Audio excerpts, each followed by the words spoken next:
My husband and I have never had a problem. I found Tinder downloaded on his phone.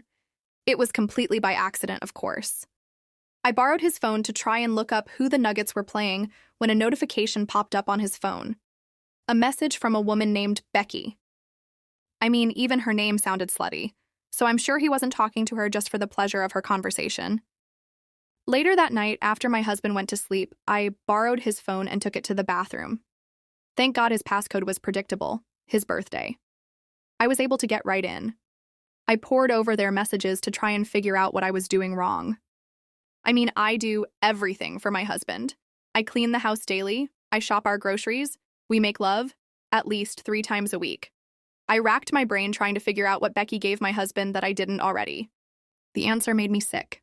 My husband constantly complimented Becky about how young she was, how I had aged like bread, and she was still fresh.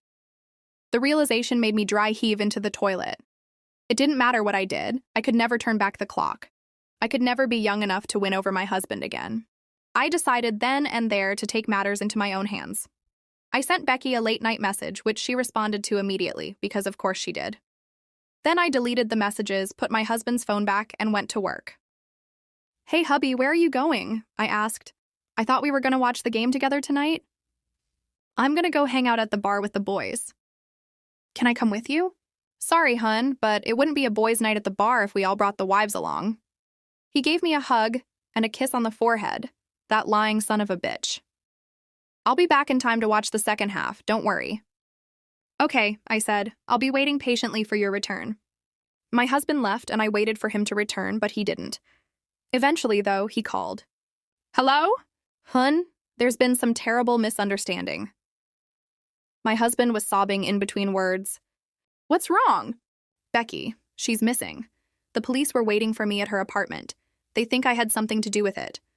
"Wait a second," I asked. "Who's Becky?" Even now, my husband wasn't prepared to answer that question. "Call me a lawyer or find Becky. You gotta believe me, I didn't do this." "I believe you, baby. I'm gonna get you out of there. I know you had nothing to do with this." I know he didn't, because I killed the bitch. I messaged him on Tinder from her phone this afternoon, then destroyed it. An anonymous tip to the police and the fact that his DNA was all over her place was more than enough to frame him for her murder.